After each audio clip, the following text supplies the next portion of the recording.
क्षित्याम् अत्यल्पवृत्त्येष्वपि पूजनकृत औद्धत्य भूत्याजकाय कर्त्रे धर्त्रे अथ हर्त्रे अयमुखहरये अमुत्रपात्रे नमस्ते तस्मै कस्मैचित् अस्मन्मनसि धृतकथा विस्मृतौ स्मारकाय श्री रमायै नमः श्री आनन्दतीर्थगुरुभ्यो नमः मायीभवैरिणे श्री भारत्यै नमः मायीभवैरिणे माध्वराद्धान्तवनचारिणे वचो नखरिणे वादिराज केशवने नमः श्री राघवेन्द्रतीर्थगुरुभ्यो नमः श्री विद्यामान्यतीर्थगुरुभ्यो नमः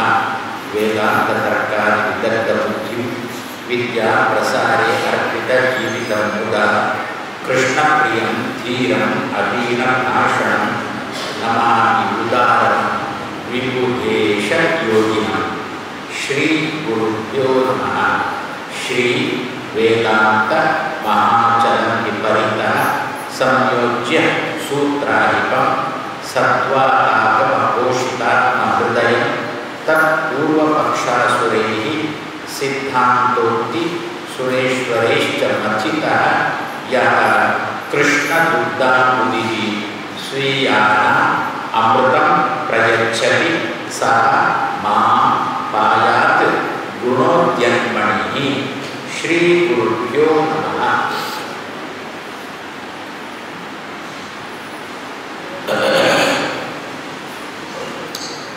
रुक्मिणीशನ ವಿಜಯ ಜಯ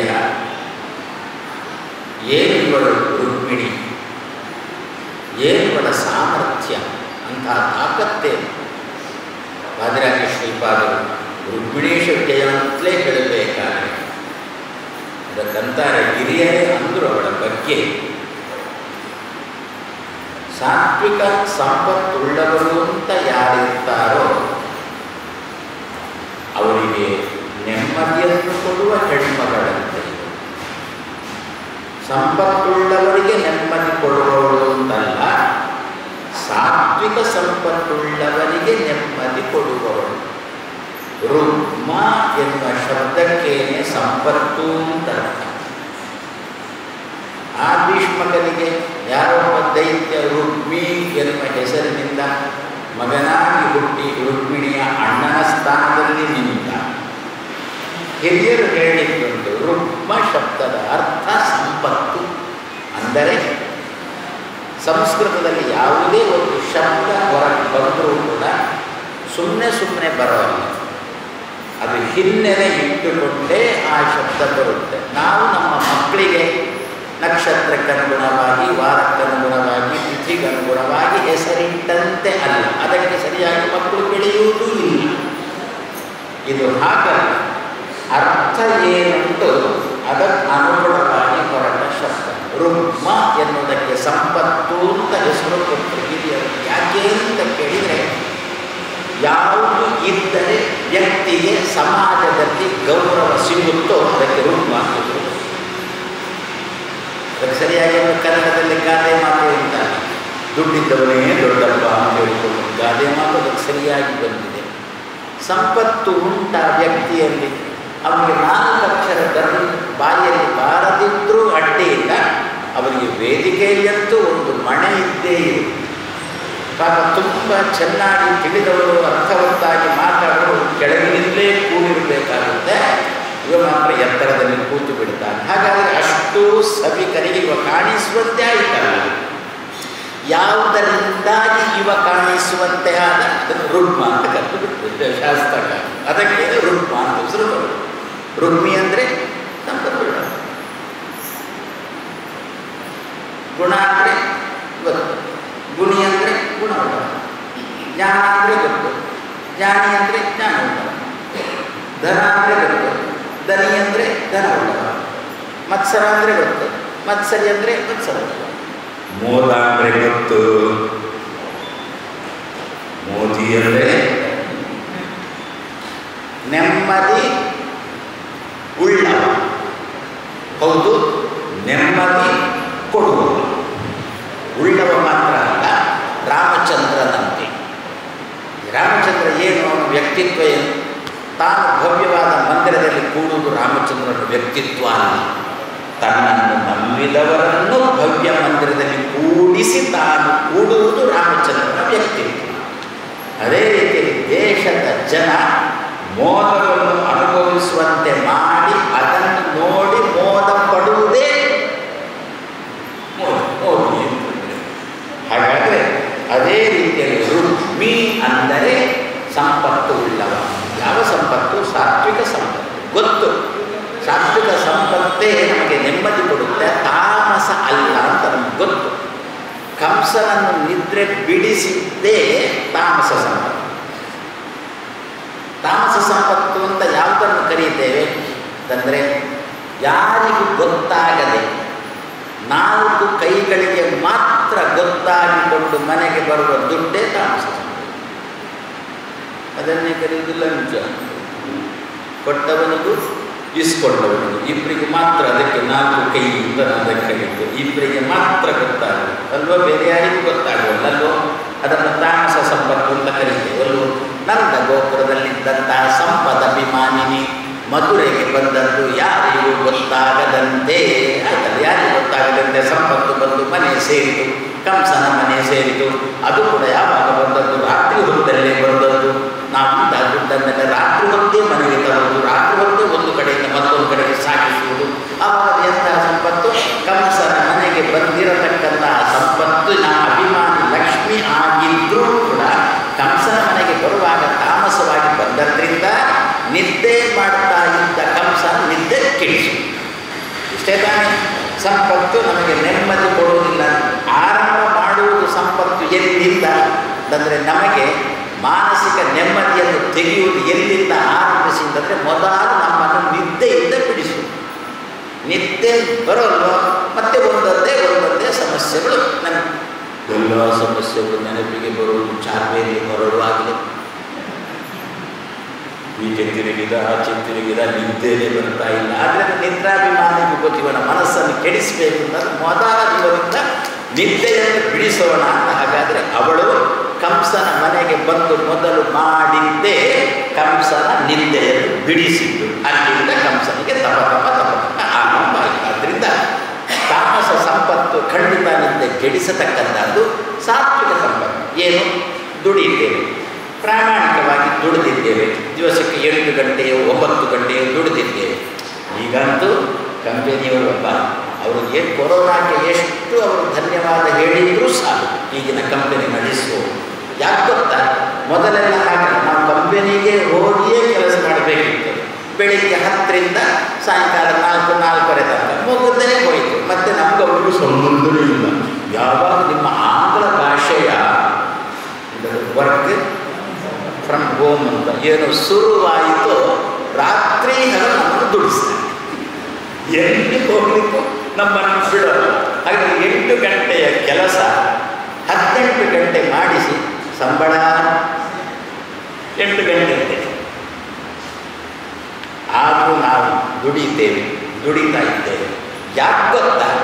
ಸಂಬಳ ಎಷ್ಟು ಅಂತ ಮುಖ್ಯ ಅಲ್ಲ, ಮನೆಗೆ ಬಂದಿರತಕ್ಕಂಥ ಆ ಸಂಪದಭಿಮಾನಿನಿ ನಮ್ಮ ನಿದ್ದೆ ಕೆಡಿಸದೇ ಇದ್ದರೆ ಸಾಕು. ನಾವು 10 ಗಂಟೆ ದುಡಿದು 8 ಗಂಟೆಯ ಸಂಬಳ ಧೈರ್ಯದಲ್ಲಿ ಹಿಡ್ಕೊಂಡು ಬರೋಣ. 6 ಗಂಟೆ ದುಡಿದು 16 ಗಂಟೆಯ ಸಂಬಳ ಹಿಡ್ಕೊಂಡು ಬಂದೆವು ಅಂತ ಅದು ಮನೆಯಲ್ಲಿ ಕೆಟ್ಟಿ ಶುರು ಮಾಡ್ತದೆ. ಹಾಗಾದರೆ ನಾವು ಸಾತ್ವಿಕವಾಗಿ ದುಡಿದು ಸಂಪಾದನೆ ಮಾಡಿರ್ತಕ್ಕಂಥ ದುಡ್ಡಿನಿಂದ ನಾವು ಮನೆಯೋ ಆಸ್ತಿ ಖರೀದಿಸೋದು ಏನೋ ಮಾಡ್ತೇವಲ್ಲ, ಇದು ಸಾತ್ವಿಕ ಸಂಪತ್ತು. ಇಂತಹ ರುಕ್ಮ ಉಳ್ಳವರು ರುಕ್ಮಿ. ಇಂತಹ ರುಕ್ಮಿಗಳಿಗೆ ಮಾನಸಿಕ ನೆಮ್ಮದಿಯನ್ನು ಕೊಡುವ ತಾಕತ್ತು ಈ ಹೆಣ್ಮಕ್ಕಳಿಗೆ ಉಂಟಂತೆ. ಆದರೂ ಅವರಿಗೆ ರುಕ್ಮಿಣಿ ಅಂತ ಹೆಸರು ಶಾಸ್ತ್ರಕಾರ. ಸ್ವಯಂ ತಾನು ನೆಮ್ಮದಿ ಉಳ್ಳವರು, ತನ್ನ ಅಪ್ಪನಿಗೆ ಒಳ್ಳೆಯ ನೆಮ್ಮದಿ ಕೊಟ್ಟು. ಏನು ಅಪ್ಪನಿಗೆ ನೆಮ್ಮದಿ ಕೊಟ್ಟು? ಅಪ್ಪ ಸ್ವಲ್ಪ ಗೊಂದಲದಲ್ಲಿದ್ದ. ಏನು ಗೊಂದಲದಲ್ಲಿದ್ದ? ಅಪ್ಪ ಭೀಷ್ಮಕ ಸ್ವಲ್ಪ ಗೊಂದಲದಲ್ಲಿದ್ದ. ಏನು ಗೊಂದಲ? ಮತ್ತೇನಿಲ್ಲ, ಈ ನಮ್ಮ ಹುಡುಗಿಯನ್ನು ಶಿಶುಪಾಲನೆಗೆ ಕೊಡುವುದು ಜಗತ್ಪಾಲನೆಗೆ ಕೊಡುವುದು. ಈ ಗೊಂದಲ ಮಧ್ಯದಲ್ಲಿ ಬಿದ್ದಿದ್ದ. ಎಲ್ಲರೂ ಏನು ಮಾಡ್ತಾ ಇದ್ದಾರೆ, ಶಿಶುಪಾಲನೆಗೆ ಕೊಡೋದು ಅಂತ ತೀರ್ಮಾನ ಮಾಡಿಬಿಟ್ಟಿದ್ದಾರೆ. ಯಾರು? ಜರಾಸಂಧ ಪ್ರವೃತ್ತಿಗಳು ಶಿಶುಪಾಲನೆಗೇನೆ ಕೊಡಬೇಕು ಅಂತ ಮಾಡಿರತಕ್ಕಂತಹ ತೀರ್ಮಾನ. ಆದರೆ ರುಕ್ಮಿಣಿಗೆ ಸ್ವಲ್ಪನೂ ಇಷ್ಟ ಇಲ್ಲ.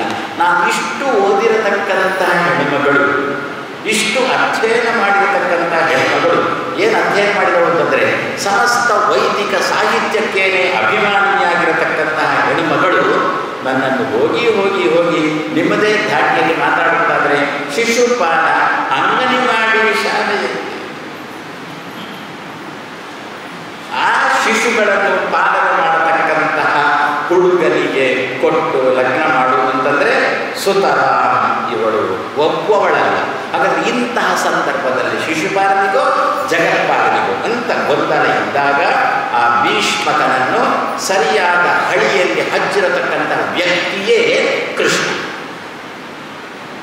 ಪ್ರಾಯಶಃ ತನ್ನ ಅಪ್ಪನಿಗೆ ಇವಳು ಕೂಡ ಗುಟ್ಟಾಗಿ ಹೇಳಿರ್ಬೋದು. ಯಾಕೆಂದರೆ ಆಚಾರ್ಯ ಮಧ್ವರು ಅಲ್ಲಲ್ಲಿ ಬರೀತಾರೆ, ಈ ರುಕ್ಮಿಣಿಯ ಅಣ್ಣ ರುಕ್ಮಿ ಕತ್ತಿ ಹಿಡ್ಕೊಂಡು ಕೃಷ್ಣ ರುಕ್ಮಿಣಿಯರ ರಥ ಹತ್ತಿದ. ಕೃಷ್ಣ ರುಕ್ಮಿಣಿಯನ್ನು ಹಿಡ್ಕೊಂಡು ಹೊರಟಾಯಿ. ವಾದರಾಶ್ರೀಪಾದ ಆ ಸಂದರ್ಭದಲ್ಲೆಂದು ಅವಾಗ ನಾವು ಎಣಿಸ್ಬೋದು, ಏನು ಲಗ್ನನಾಗಿಲ್ಲ, ಇಂಥದ್ದು ಇಲ್ಲ, ಸೀದಾ ಬಂದ ಕೃಷ್ಣ ಬಂದ ಕರ್ಕೊಂಡೇ ಹೋಗಿಬಿಟ್ಟ ಅಂತ. ಆವಾಗ ವಾದರಾಶ್ರೀಪಾದರು ಮಧ್ಯೆ ಬಂದು, ನಮ್ಮ ಮಧ್ಯೆ ಬಂದು, ನಾವು ಪೂರ ಬಾಯಿ ಹಾಳು ಮಾಡಿಕೊಂಡು ನರಕಕ್ಕೆ ಹೋಗಬಾರದು ಅಂತ ರಾಜರು ಪಾಪ ನಮ್ಮ ಮಧ್ಯೆ ಬಂದು ತಕ್ಷಣ ಹೇಳಿದ್ರು ಏನು ಅಂತ, ಏನೋ ತವ್ರ ಮನೆಗೆ ಬಂದಾಗ ಎಷ್ಟು ಜನ ಬಂದರು ಪುನಃ ಕರ್ಕೊಂಡು ಹೋಗುವಾಗಲೇ ಮಾಡ್ಕೊಂಡೇ ಕರ್ಕೊಂಡು ಹೋಗ್ತಾರ ಅಂತ ವಾದರಾಜರು ಕೇಳಿ, ತವ್ರ ಮನೆ ಸದ್ಯಕ್ಕೆ ಭೀಷ್ಮಕನ ಮನೆ ತವರ ಮನೆ. ಅವರ ಆಚಾರ್ಯರು ಇಷ್ಟ ತನಕ ಉಪನ್ಯಾಸ ಮಾಡಿದ್ರು, ತವರ ಮನೆ, ಜನಕರಾಜ ಮನೆ ತವರ ಮನೆ. ಈಗ ನನ್ನ ಉಪನ್ಯಾಸದಲ್ಲಿ ಭೀಷ್ಮಕನ ಮನೆ ತವರ ಮನೆ. ಹೀಗೆ ಎಲ್ಲರೂ ಅವರಿಗೆ ತವರು ಮನೆ. ಅಂತಹ ತವರು ಮನೆಗೆ ಬಂದಿರತಕ್ಕಂಥ ಹುಡುಗಿಯನ್ನು ಪುನಃ ಕರ್ಕೊಂಡು ಹೋಗುವಾಗ ಲಗ್ನದ ಪ್ರಸಂಗ ಇರುವುದಿಲ್ಲ ಅಂತ ವಾದಿರಾಜ ಶ್ರೀಪಾದ್ ಒಂದು ಮಾತಂತಾರೆ. ಅಂತೂ ರುಕ್ಮಿ ಹೊರಟ. ಪ್ರಾಯಶಃ ಅಲ್ಲಿಂದ ಶುರುವಾದದ್ದು ಕಾಣುತ್ತೆ. ಏನು ಅಂತ, ಲಗ್ನ ಮಾಡಿ ನಮ್ಮ ಹುಡುಗಿಯನ್ನು ಗಂಡನ ಮನೆಗೆ ಕಳಿಸಿಕೊಡುವಾಗ ಒಬ್ಬಳನ್ನೇ ಕಳಿಸಿಕೊಡದೆ ಅವಳ ತಮ್ಮನೋ ಅಣ್ಣನೋ ಹೋಗುವುದು ಅಂದಿನಿಂದ ಶುರುವಾಯಿತು. ಮಾತ್ರ ಎಲ್ಲಿ ತನಕ ಬಂದಾವ, ಎಲ್ಲಿ ತನಕ ಬಂದಾಗ ರಥದ ತನಕ ಬಂದಷ್ಟು ಗಾಡಿ ಹತ್ತಿಸಿ ಕೂಡಿಸಿದ. ರುಕ್ಮಿ ಗಾಡಿ ಹತ್ತಿಸಿ ಕಳಿಸಿಕೊಟ್ಟ. ಮತ್ತೆ ರುಕ್ಮಿ ಕೃಷ್ಣ ನೀನು ಹೋಗು, ನಾನು ನೋಡಿಕೊಳ್ತೇನೆ. ಸುಮ್ಮನೆ ತಮಾಷೆಗೆ ಹೇಳ್ತೇನೆ, ನಮ್ಮ ಭಾರತೀಯ ನಾರಿ ಇದು ಮತ್ತೊಂದು ಹೆಸರುಂಟು, ಮುನಿದರೆ ನಾರಿ,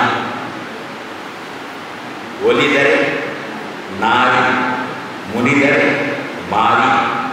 ಮಾರಿ ಅಂತ ನೀವೇನು ಕರಿತೀರಿ ಗೊತ್ತಿಲ್ಲ, ನಮ್ಮ ಆಚರಣೆ ಮಾರಿ ಅಂತ ಕರೀತಾರೆ. ಮಾರಿ ಅಂದರೆ ಏನರ್ಥ? ಎಲ್ಲರನ್ನು ಗಂಡ ಮಕ್ಕಳು ಎಲ್ಲರನ್ನು ಮಾರ್ತಾಳೆ ಅಂತ ಅರ್ಥ. ಅದಕ್ಕೆ ಮಾರಿ ಅನ್ನತಕ್ಕಂಥದ್ದು ಬಂದ ಏನು ಒಂದು ತಮಾಷೆಗೆ ಈ ಚರ್ಚೆಗೆ ಉಂಟ.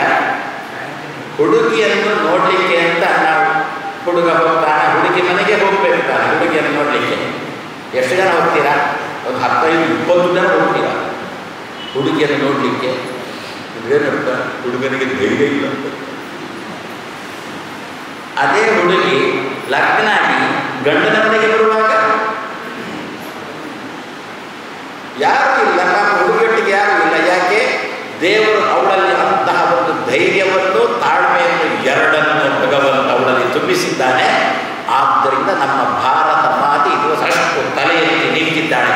ಸುತ್ತಮುತ್ತ ಎಂತಹ ಕೆಟ್ಟ ರಾಷ್ಟ್ರಗಳೇ ಇದ್ದರೂ ಕೂಡ ನಮ್ಮ ಭಾರತ ಮಾತೆ ತಲೆ ಎತ್ತಿ ನಿಂತದ್ಯಾಕೆ ಅಂದರೆ ಅವಳು ನಾರಿ. ಆದ್ದರಿಂದ ಅವಳು ಧೈರ್ಯವುಂಟು, ತಾಳ್ಮೆಯಿಂದ ಆ ರೀತಿ ನಿಂತಿದ್ದಾಳೆ. ಹಾಗಾದರೆ ಅಂದಿನಿಂದ ಶುರುವಾಯಿತು ನಮ್ಮಲ್ಲಿ ತಮ್ಮನನ್ನು ಅಣ್ಣನನ್ನು ಜೊತೆಯಲ್ಲಿ ಕೊಟ್ಟು ಕಳಿಸತಕ್ಕಂಥದ್ದು. ರುಕ್ಮಿ ಹತ್ತಿದ್ದ, ರಥ ಹತ್ತಿದ್ದ. ಕೃಷ್ಣ ಏನು ಮಾಡಿದ? ನುಣ್ಣಗೆ ತಲೆ ಬೋಳಿಸಿದ. ವಾದರಾಶ್ರೀಪಾದವನ್ನೆಲ್ಲ ಸಹಜ ತಾನೇ. ಏನು ಅಂತ, ಸಂಪತ್ತು ಕಳ್ಕೊಂಡು ಹೋದರೆ ಮತ್ತೆ ಸನ್ಯಾಸ ಬೇಕತ್ತು ಅಂತ ಹೇಳಿಕೊಂಡು, ಸಂಪತ್ತು ಯಾರು? ರುಕ್ಮಿಣಿ. ಅವಳನ್ನು ಕಳ್ಕೊಂಡು ಬಿಟ್ಟ, ಅವಳನ್ನು ಕೃಷ್ಣ ಕರ್ಕೊಂಡು ಹೋಗ್ಬಿಟ್ಟ. ಸಂಪತ್ತೇ ಹೋದ್ಮೇಲೆ ಮತ್ತೆ ನಾವು ಸಾಮಾನ್ಯ ನಮ್ಮಲ್ಲಿ ಉಂಟಲ್ಲ, ಸುಮಾರಾಗಿ ಜುಗುಪ್ಸೆ ಬಂದರೆ, ವೈರಾಗ್ಯ ಬಂದರೆ ನಮ್ಮಲ್ಲಿ ಮಾತು ಬರುತ್ತೆ ಮನೆಯಲ್ಲಿ, ಸಾಕು ಇದೆಲ್ಲ ಈ ಜಂಜಾಟ, ಎಲ್ಲಿಯಾದರೂ ಮಠ ಸೇರೋಣ. ಗ್ರಾಚಾರ ಅವರಿಗೆ ಗೊತ್ತಿಲ್ಲ, ಮಠದಕ್ಕಿಂತ ಜಾಸ್ತಿ ಉಂಟು ಅವರಿಗೆ ಗೊತ್ತಿಲ್ಲ. ಅಂದರೆ ಏನಾದರೂ ಒಂದು ರೀತಿಯಲ್ಲಿ ವೈರಾಗ್ಯದ ಮಾತು ತರ್ತಾರೆ, ಸನ್ಯಾಸದ ಮಾತು ತರ್ತಾರೆ. ವಾದಿರಾಜ ಶ್ರೀಪಾದರು ಇವ ಕೃಷ್ಣ ಅಂತ ಇದ್ದಾನಂತೆ.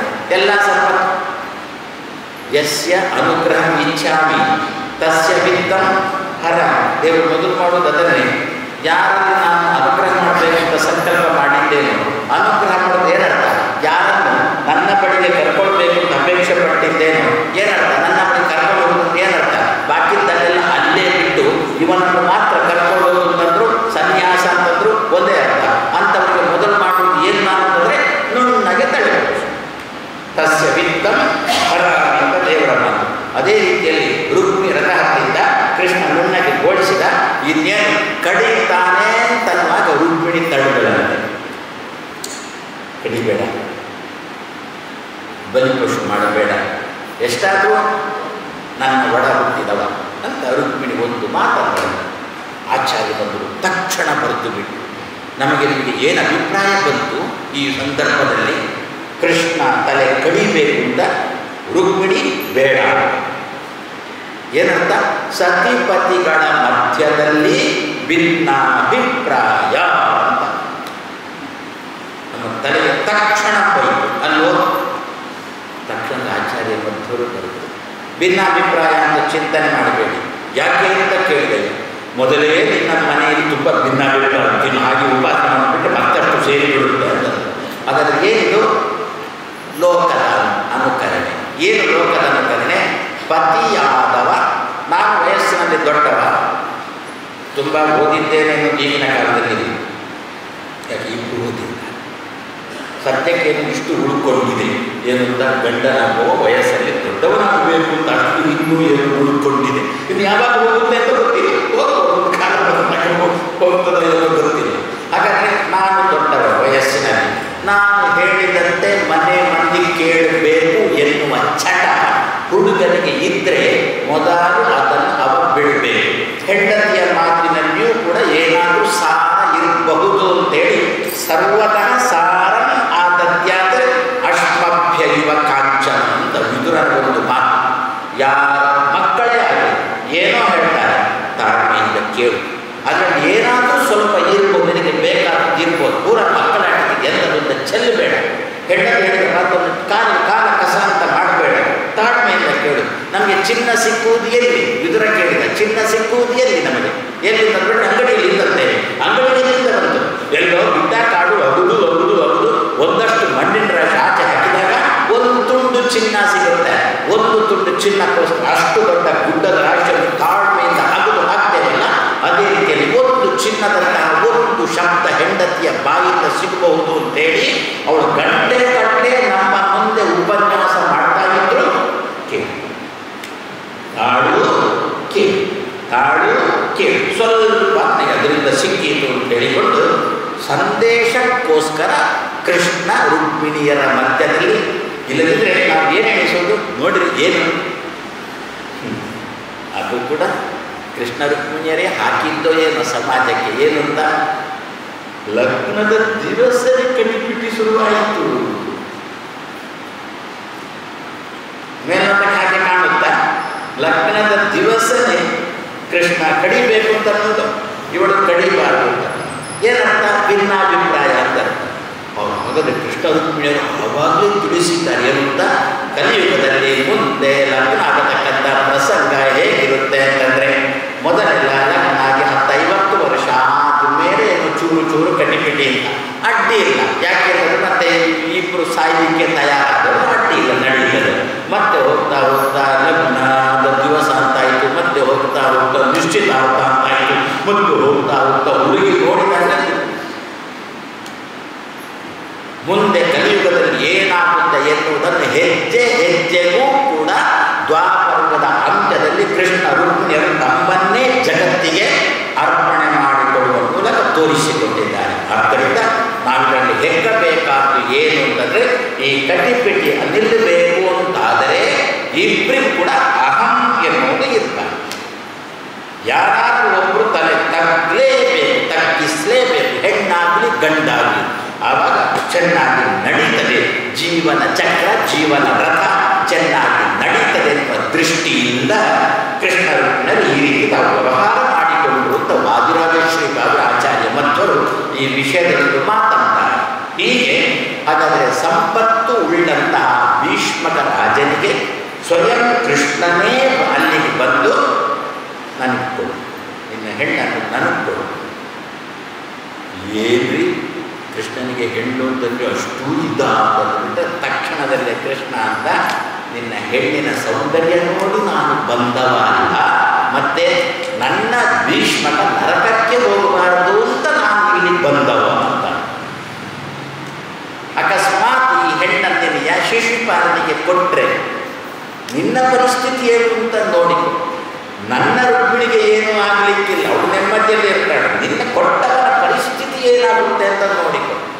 ಇಷ್ಟು ಭೀಷ್ಮ ಪಂಚಕಾದಿ ವ್ರತಗಳನ್ನು ಮಾಡಿಕೊಂಡವ, ಆದ್ದರಿಂದಲೇ ಭೀಷ್ಮಗನಾಗಿರತಕ್ಕಂಥ ನಿನ್ನನ್ನು ನಾನು ನರಕಕ್ಕೆ ಕಳಿಸಿದರೆ ಮತ್ತೆ ಕಲಿಯುಗದಲ್ಲಿ ಯಾರೂ ಕೂಡ ವಿಷ್ಣು ಪಂಚಕವನ್ನು ಮಾಡೋಲ್ಲ, ಭೀಷ್ಮ ಪಂಚಕವನ್ನು ಮಾಡೋದು. ಯಾಕೆ ಮಾಡಿದ್ರು ನರಕಕ್ಕೆ ಹೋಗಬೇಕಾಗುತ್ತೆ ಭೀಷ್ಮಕನಲ್ಲೇ ಅಂತ. ಆದ್ದರಿಂದ ದೇವರು ಹಾಗಾದರೆ ಭೀಷ್ಮ ಪಂಚಕ ಮಾಡುವವರಿಗೆ, ಆದ್ದರಿಂದಲೇ ಭೀಷ್ಮಕ ಅಂತ ಕರೆಯಲ್ಪಡುವವರಿಗೆ, ವಿಷ್ಣು ಪಂಚಕ ಮಾಡುವವರಿಗೆ, ಆದ್ದರಿಂದಲೇ ವೈಷ್ಣವ ಅಂತ ಕರೆಯಲ್ಪಡುವವರಿಗೆ ಭಗವಂತ ಯಾವುದಾದ್ರೂ ಒಂದು ರೀತಿಯಲ್ಲಿ ಬಂದು, ಯಾವುದಾದ್ರೂ ವ್ಯಕ್ತಿಗಳ ಮೂಲಕವೂ ಬಂದು ಬೀಳತಕ್ಕಂಥವರನ್ನು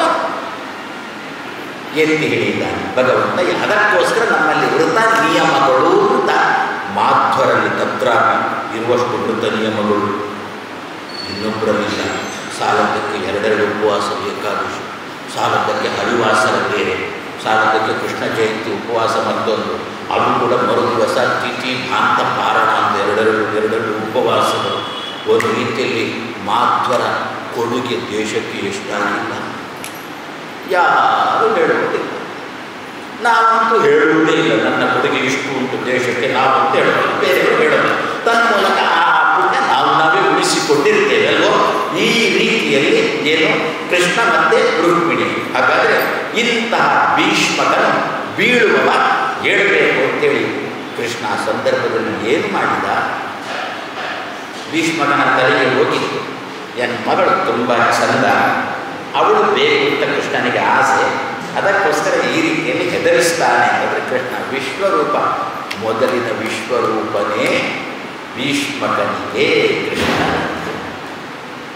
ಅರ್ಜುನನಿಗೆ ಕೊನೆಯದು ಅಲ್ಲ, 3ನೇದು, ಉದಂತನಿಗೆ ಕೊನೆಯದು. 4 ಸಲ ಭಗವಂತ ತಾನು ದೇವರು ದೇವರು ದೇವರು ತಾನಾಗಿಯೇ ಸಮಾಜಕ್ಕೆ ಹೇಳಿಕೊಂಡು ಬಂದಿದ್ದಾನೆ. ಆದರೂ ನಮ್ಮ ಸಮಾಜದ ಕೆಲವು ಮೂರ್ಖರು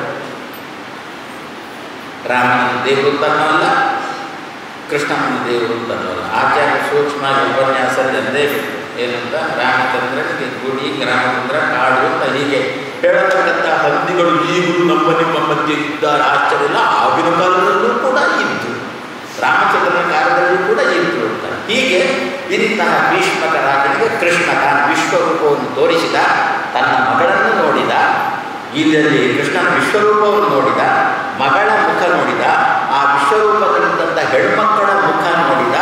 ಭೀಷ್ಮಕ ಅಂದ, ಓಹೋ ನನ್ನ ಮಗಳೇ ಚಂದ ಅಂತ ಎಣಿಸಿದ್ದೆ, ಅವಳಕ್ಕಿಂತ 100 ಪಟ್ಟು ಚಂದದ ಹೆಣ್ಮಕ್ಕಳು ನಮ್ಮ ಕೃಷ್ಣನಲ್ಲಿದ್ದಾರೆ ಅಂತ ತೀರ್ಮಾನ ಮಾಡಿದ ಲೌಕಿಕ ಕಣ್ಣಿಗೆ. ಯಾಕೆಂತಂದರೆ ರುಕ್ಮಿಣಿ ಸ್ವಯಂ ಲಕ್ಷ್ಮಿ ಅವತಾರ, ಆದ್ದರಿಂದ ಅವಳಕ್ಕಿಂತ ಹೆಚ್ಚಿನ ಚಂದದ ಹೆಣ್ಮಕ್ಕಳು ಇನ್ನೊಬ್ಬರು ಇರಲಿಕ್ಕೆ ಸಾಧ್ಯವೇ ಇಲ್ಲ. ಆದರೆ ಲೋಕದ ದೃಷ್ಟಿಯಿಂದ ಕೃಷ್ಣ ತಾನು ಈ ರೀತಿಯಲ್ಲಿ ಸಮಾಜಕ್ಕೆ ತೋರಿಸಿದ. ಹಾಗಾದರೆ ಈ ರೀತಿಯಲ್ಲಿ ಯಾವ ಹೆಣ್ಮಗಳು ಇದ್ದಂದರಿಂದ ಭೀಷ್ಮಕ ರಾಜನಿಗೆ ಜೀವನದಲ್ಲಿ ಶಾಂತಿ ಸಿಕ್ಕಿತೋ, ನೆಮ್ಮದಿ ಸಿಕ್ಕಿತೋ, ಆದ್ದರಿಂದಲೇ ರುಕ್ಮಿಣಿ ಎನ್ನತಕ್ಕಂಥ ಹೆಸರನ್ನು ತಾನು ಸಾರ್ಥಕ ಮಾಡಿಕೊಂಡಳೋ ಅಂಥವಳ ಈಶನಾದ ಕೃಷ್ಣನ ಜಯವೇ ರುಕ್ಮಿಣೀಶ ವಿಜಯ. ಹಾಗಾದರೆ ನಾವು ರುಕ್ಮಿಣಿ ಅಂತ ಚಿಂತನೆ ಮಾಡೋಣ. ರುಕ್ಮಿಣೀಶ ವಿಜಯದಲ್ಲಿ ಶ್ಲೋಕಗಳು ತುಂಬ ಉಂಟು. ಆ ಶ್ಲೋಕಗಳನ್ನೆಲ್ಲ ಪ್ರಾಯಶಃ ಹೇಳುವಾಗ ನಾವು ಹಾಗೇನೆ ಹೇಳೋದು, ಲಗ್ನ ಆಗಬೇಕು ಅಂತಾದರೆ ರುಕ್ಮಿಣೀಶ ವಿಜಯ ಪಾರಾಯಣ ಮಾಡಬೇಕು ಅಂತಲೇ ಹೇಳೋದು. ನಾವೇನು ಮಾಡ್ತೇವೆ, ಸ್ವಾಮಿ ಅದರಲ್ಲಿ ಲಗ್ನ ಆಗೋ ಶ್ಲೋಕ ಯಾವುದು ಅಂತಲೇ ಕೇಳ್ತೀವಿ. ಅದಕ್ಕಂದು ಲಗ್ನ ಆಗೋ ಶ್ಲೋಕ ಉಂಟು. ಏನು ಅಂತಂದ್ರೆ ಹೇಗೆ ಅಂತಂದರೆ, ಸ್ವಾಮಿ ಲಗ್ನ ಎಷ್ಟೊತ್ತಿಗೆ ಅಂತ ಕೇಳಿದದ್ದು, ಅದಕ್ಕಿಂತ ಪೂರ್ವಭಾವಿ ಸಭೆ, ಅದಕ್ಕಿಂತ ಪೂರ್ವಭಾವಿ ತಯಾರಿ ಯಾರು ಮಾಡಬೇಕು? ಆ ಪೂರ್ವಭಾವಿ ತಯಾರಿ ಚೆನ್ನಾಗಿ ಆದರೆ ಮಾತ್ರ ಲಗ್ನ ಚೆನ್ನಾಗಿ ನಡೆಯುತ್ತೆ. ಅದೇ ರೀತಿಯಲ್ಲಿ ಪೂರ್ವಭಾವಿಯಾಗಿ ಈ ಶ್ಲೋಕಗಳನ್ನೆಲ್ಲ ಓದಿಕೊಂಡು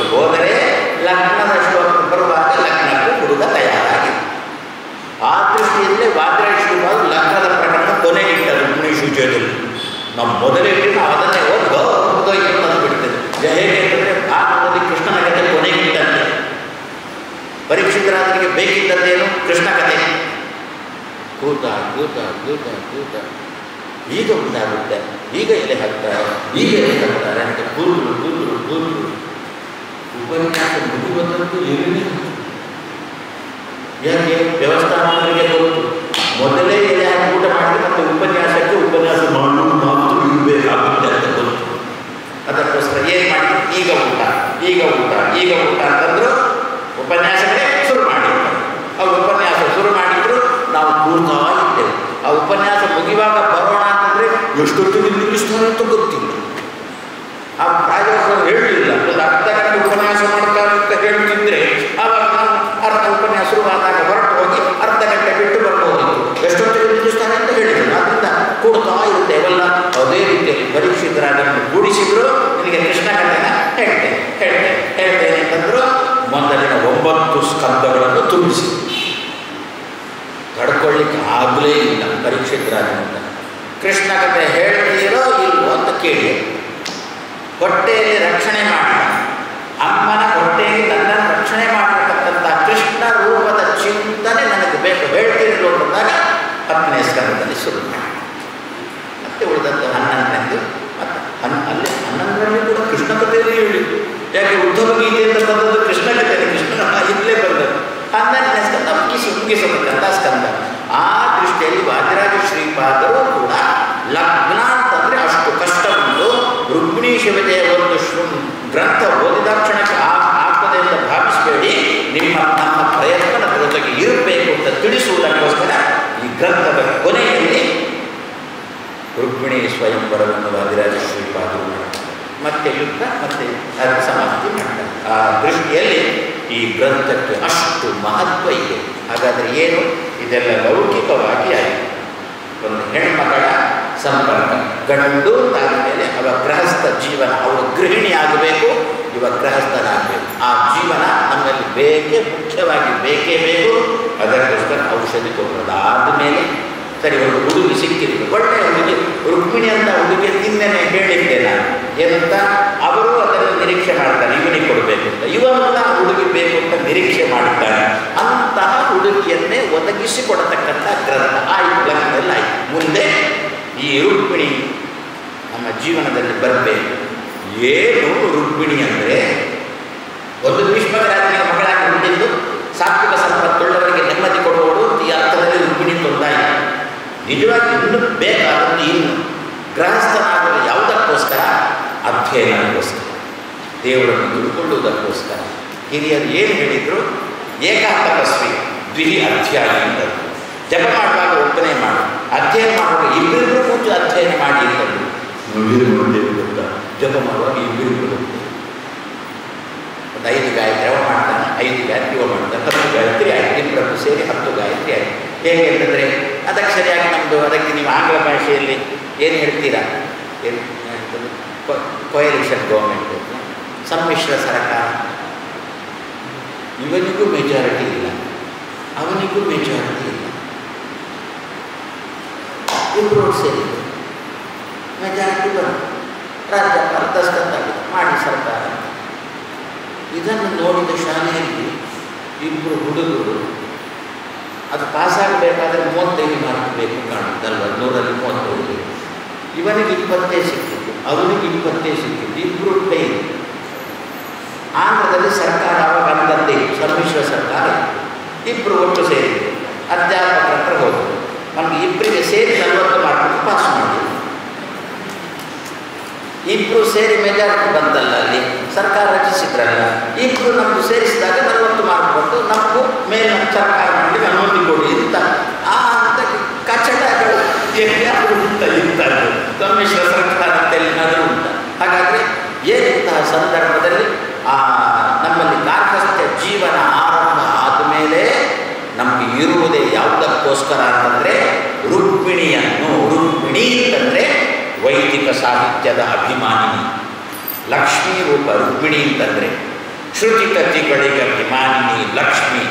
ಅವಳ ಸಂಪರ್ಕ ಲಗ್ನ ಆದಮೇಲೆ ನಾವಿಬ್ಬರು ಮೊದಲು ಜಪ ಒಬ್ಬರೊಬ್ಬರೇ ಮಾಡೋಣ, ಆಮೇಲೆ ಇಬ್ಬರು ಸೇರಿದೆವು, ಅಧ್ಯಯನಕ್ಕೆ ಅನುಕೂಲ ಆಯಿತು. ಇಬ್ಬರು ಸೇರಿದ್ದರಿಂದ ಅಧ್ಯಯನಕ್ಕೆ ಅನುಕೂಲ ಆಯಿತು. ಗೊತ್ತಿಲ್ಲದವರು ಪ್ರಶ್ನೆ ಮಾಡ್ತಾರೆ, ಗೊತ್ತಿಲ್ಲವರು ಉತ್ತರ ಹೇಳ್ತಾರೆ ಅಲ್ವೋ, ಅಷ್ಟೇ ಅಧ್ಯಯನ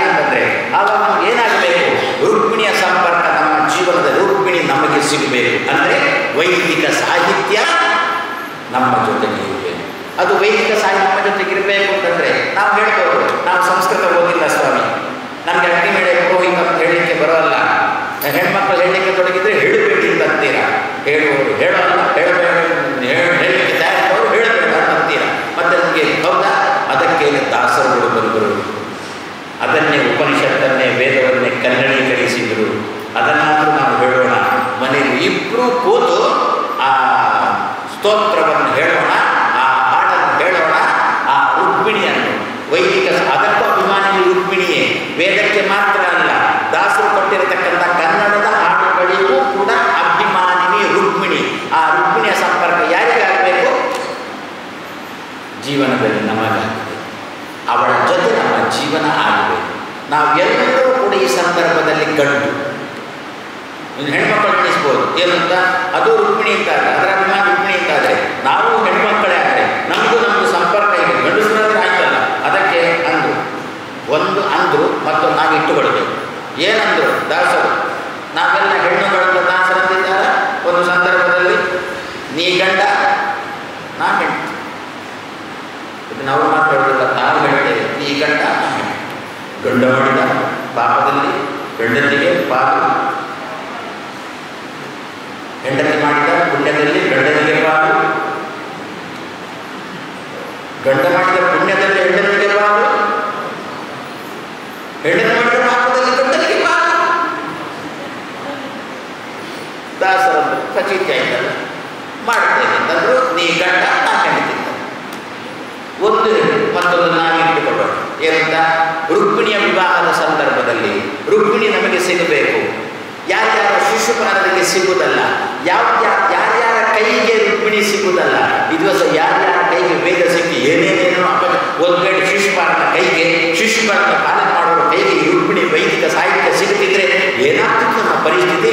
ಸಿಗಬಾರದು. ಮತ್ತೆ ಯಾರಿಗೆ ಸಿಗಬೇಕು?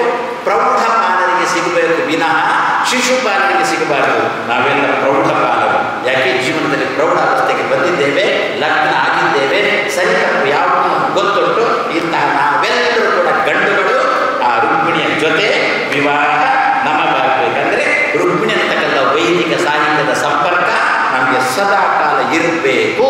ನಮ್ಮ ಬಾಯಿಂದ 4 ಒಳ್ಳೆಯ ಮಾತುಗಳು ಜನರನ್ನು ಕುರಿತು ಬರಬೇಕು. ಒಟ್ಟಿಗೆ ತಾತ್ಪರ್ಯ ಇಷ್ಟೇ. ವೇದದ ಮಾತು ಅಂತಂದ್ರು ಒಳ್ಳೆಯ ಮಾತು ಅಂತಂದ್ರು ಒಂದೇ ತಾನೆ.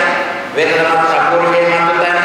ನಾನು ಏನಾದರೂ ಮಾತಾಡಿದ್ರೆ ದೋಷ ಬರ್ಬೋದು. ವೇದದ ಮಾತಲ್ಲಿ ಯಾವುದೂ ದೋಷ ಇಲ್ಲ, ಅಪೌರುಷ ಯಾವುದೇ ದೋಷ ಇಲ್ಲೋ ಅಂತಹ ವೇದಕ್ಕೆ ಸಂಬಂಧಪಟ್ಟಂತಹ 4 ಒಳ್ಳೆಯ ಮಾತುಗಳು ನಮ್ಮ ಬಾಯಿಂದ ಪತಿ ಪತ್ನಿಯರ ಮಧ್ಯದಲ್ಲಿ, ಸತಿಪತಿಗಳು ಮತ್ತು ಮಕ್ಕಳ ಮಧ್ಯದಲ್ಲಿ, ಮಕ್ಕಳು ಮಧ್ಯದಲ್ಲಿ, ಸಮಾಜದ ಮಧ್ಯದಲ್ಲಿ, ಗುರು ಶಿಷ್ಯರ ಮಧ್ಯದಲ್ಲಿ, ಯಜಮಾನ ಸೇವಕರ ಮಧ್ಯದಲ್ಲಿ ಒಳ್ಳೆಯ ಮಾತುಗಳು, ದೇಶಗಳ ಮಧ್ಯದಲ್ಲಿ ಒಳ್ಳೆಯ ಮಾತುಗಳು ಬರಬೇಕು ಅಂತಾದರೆ ರುಕ್ಮಿಣಿ ಸ್ವಯಂವರ ನಮ್ಮ ಜೀವನದಲ್ಲಿ ಪ್ರತಿನಿತ್ಯ ಆಗಬೇಕು. ಆವಾಗ ಎಂಥ ಮೊಸರದ ರಾಷ್ಟ್ರನೇ ಆಗಲಿ ನಮ್ಮ ಜೊತೆಗೇ ಬಂದು ಸೇರ್ತಾರೆ. ನಿಮ್ಮ ಒಂದು ಕೃಷ್ಣನ ಗುಡಿ, ನಾರಾಯಣನ ಗುಡಿ ನಮ್ಮ ದೇಶದಲ್ಲಿ ಕೂಡ ಆಗಲಿ ಅಂತೇಳಿ ನಮ್ಮ ಕಾಲಕ್ಕೆ ಬರ್ತಾರೆ. ಯದ್ಯಪಿ ಮನೆಯ ಒಳಗೆ ದೇವರ ಚಿತ್ರ ಇಟ್ಟುಕೊಂಡು ಪೂಜೆ ಮಾಡ್ತೇವೆ ಅಂತಂದು ಬಿಡುವವರಲ್ಲ ಆ ದೇಶದವರು. ಅಂತಹ ದೇಶದಲ್ಲಿ ಇವತ್ತು ಭವ್ಯವಾದ ಒಂದು ವೀರನಾರಾಯಣ ಮಂದಿರ ನಿಂತಿದೆ ಅಂತಂದರೆ ರುಕ್ಮಿಣಿ ಸ್ವಯಂವರ ಅವನಿಗೆ ಚೆನ್ನಾಗಿ ಆಗಿದೆ ಅಂತಲ್ಲ. ರುಕ್ಮಿಣಿ ಜೊತೆ ವಿವಾಹ ಅವನಿಗೆ ಚೆನ್ನಾಗಿ ಆಗಿದೆ. ಆದ್ದರಿಂದ ಎಲ್ಲ ದೇಶಗಳ ಕಿರು ದೇಶವನ್ನು ಬಿಟ್ಟುಬಿಡಿ. ನಮ್ಮ ಪಕ್ಕದಲ್ಲೇ ಒಂದು ದೇಶವು ಅದಕ್ಕೆ ಪಾಕಿ ದೇಶ, ಪಾಕಿಸ್ತಾನ ಅಂತ ಇಲ್ಲ, ನಮ್ಮದೇ ಪಾಕಿಸ್ತಾನ ಅಂತ ಆಗ್ಬೋದು. ಇನ್ನೊಂದು ಏನು, ಇಡೀ ಪ್ರಪಂಚಕ್ಕೇನೆ ಕೊಡುಗೆಯನ್ನು ಕೊಟ್ಟು ಮೆರೆದಂತಹ ದೇಶ. ಅದು ಕೊಡುಗೆ ಎಷ್ಟು ಸಮಯ ಕೊಟ್ಟಿದೆ? 2 ವರ್ಷ ಕೊಟ್ಟಿದೆ. ಯಾವುದು? ಚೀನಾ ಕೊಟ್ಟ ಕೊಡುಗೆ ಕೊರೋನಾ. ಅಂತ ಚೀನಾ ಇತಿಹಾಸ ದೇಶಗಳು ಅಕ್ಕಪಕ್ಕದಲ್ಲಿದ್ದಾರೆ ಅಲ್ಲೋ. ಸರಿ, ಅವುಗಳು ಬಿಟ್ಟು ದೂರದ ಈ ದಿವಸ ಏನು ಅರಬ್ ದೇಶ ಅಂತ ಕರೀತೀರಾ, ಆ ದೇಶದವರು ಕೂಡ ಹಿಂದೂ ಧರ್ಮದ ಬಗ್ಗೆ ಈ ದಿವಸ ಒಳ್ಳೆಯ ಮಾತಾಡಿ ಏನಾದರೂ ಕಲಿಯುತ್ತಿದ್ರೆ ಭಾರತ ದೇಶದ ಕಲಿಯಬೇಕು ಎನ್ನುವ ಮಟ್ಟಕ್ಕೆ ಆ ದೇಶದ ಜನರನ್ನು ತಯಾರು ಮಾಡಲಿಕ್ಕೆ ಬೇಕಾದದ್ದು ಕತ್ತಿಯಲ್ಲ, ಶಸ್ತ್ರ ಅಲ್ಲ, ಶಾಸ್ತ್ರ. ನಾನು ಒಳ್ಳೆಯ ಮಾತಿನಿಂದ ಈ ದಿವಸ ಅಷ್ಟು ದೇಶಗಳನ್ನು ಹಿಡಿತಕ್ಕಿಟ್ಟುಕೊಂಡಿದ್ದೇನೆ. ಹಾಗಾದರೆ ದಿವಸ ಅಕ್ಕಪಕ್ಕದ ಮನೆಯವರನ್ನೇ ನಂಬಿರಿ. ನಾನು ಸುಮ್ಮನೆ ಹೇಳಿದ್ದು ಅಕ್ಕಪಕ್ಕದವರ ಮನೆ ಅಂತ, ಮತ್ತೆ ಬೇರೆ ಹೇಳ್ತಾರೆ, ಬೇರೆ ಹೇಳೋದು ನಮ್ಮ ಮನೆಯವರನ್ನೇ ಹಿಡಿದುಕೊಳ್ತಾರೆ, ಅಕ್ಕಪಕ್ಕದ ಮನೆ ಅದು ಬಿಡಿ. ನಮ್ಮ ಕೈ ಹಿಡಿದವರನ್ನು ನಾವು ಪಡೆದ ಮಕ್ಕಳನ್ನು ಬಿಡಿ, ನಮ್ಮ ಮನಸ್ಸನ್ನೇ ನಮ್ಮ ಕೈಯಲ್ಲಿ ಹಿಡ್ಕೊಳ್ಳಿಕ್ಕೆ ಆಗುವುದಿಲ್ಲ ಅಂತೆ. ಇನ್ನು ಮನೆ ಮಂದಿ ಎಲ್ಲಿ ಹೋಯಿತು, ಅಕ್ಕಪಕ್ಕ ನೆರೆ ಕಡೆಯಲ್ಲಿ ಎಲ್ಲಿ ಹೋಯಿತು, ಅಕ್ಕಪಕ್ಕದ ಗ್ರಾಮ ಎಲ್ಲಿ ಹೋಯಿತು, ದೇಶ ಎಲ್ಲಿ ಹೋಯಿತು. ಹಾಗಾದರೆ ಈ ದಿವಸ ನಮ್ಮ ಮನಸ್ಸು ನಮ್ಮ ಹಿಡಿತದಲ್ಲಿ ಇರಬೇಕು. ನಮ್ಮ ಮನಸ್ಸಿಗೆ ನಾವು ಒಳ್ಳೆಯ ಮಾತನ್ನು, ನಮ್ಮ ಮನಸ್ಸಿಗೆ ನಾವು ಮಾತು ಹೇಳೋದು ಅಂತ ಉಂಟು. ವಾದರಾಜ ತೀರ್ಥ ಪ್ರಬಂಧದಲ್ಲಿ ತೋರಿಸಿಕೊಟ್ಟಿದ್ದಾರೆ. ಹರಿಕ್ಷೀರಾಮದೇ ಸ್ವೈರಂ ವಿಹರ ಚಿತ್ತ ಚಾರಿತ್ರ್ಯ ಚತುರೋಮೇಶು ಅಂತೇಳಿ ತನ್ನ ಮನಸ್ಸನ್ನೇ ಕುರಿತು ವಾದರಾಜ ಹೇಳಿಕೊಂಡಿದ್ದಾರೆ. ಬಿಟ್ಟುಬಿಡಿ. ರುಕ್ಮಿಣಿ ಸ್ವಯಂವರಕ್ಕೆ ಮಾಲಿಕೆ ಇಟ್ಕೊಂಡು ಬರುವಾಗ ತನ್ನ ಮನಸ್ಸೆಂಬ ಗೆಳತಿಯಿಂದ ಕೂತವರನ್ನೆಲ್ಲ ವಿಮರ್ಶೆ ಮಾಡಿ ಯಾರಿಗೆ ಮಾಲಿಕೆ ಹಾಕಬೇಕು ಅಂತ ತೀರ್ಮಾನ ಮಾಡಿದ್ದಾಳೆ ಅಲ್ವೋ. ಹಾಗಾದರೆ ಆ ಗೆಳತಿ ಒಳ್ಳೆಯ ಮಾತನ್ನು ರುಕ್ಮಿಣಿಗೆ ಹೇಳಿದ್ರು. ರುಕ್ಮಿಣಿ ಆ ಮಾತನ್ನು ಕೇಳಿಸಿಕೊಂಡು ಅದರಿಂದ ಮುಂದೆ ಮುಂದೆ ಮುಂದೆ ಮುಂದೆ ಹೋಗಿ ದೇವರು ಕಂಡಾಗ ಕೊರಳಿಗೆ ಮಾಲಿಕೆ ಆಗಿದೆ. ಈ ದಿವಸ ನಮ್ಮ ಮನಸ್ಸು ನಿಮ್ಮ ಮಾತನ್ನು, ಒಳ್ಳೆಯ ಮಾತನ್ನು ಕೇಳಬೇಕು. ಒಳ್ಳೆಯ ಮಾತನ್ನು ನಮ್ಮ ಮನಸ್ಸು ತನ್ನ ಜೊತೆಗೆ ಇಟ್ಟುಕೊಳ್ಬೇಕು ಅಂತಾದರೆ ಅದಕ್ಕೆ ಬೇಕಾದದ್ದು ರುಕ್ಮಿಣಿ ಮತ್ತು ಅವಳಿಗೆ ಸಂಬಂಧಪಟ್ಟ ಈಶಾ, ಇವರ ಇಂತಹ ಗ್ರಂಥವನ್ನು ಅಧ್ಯಯನ ಮಾಡೋಣ ಅಂತೇಳಿ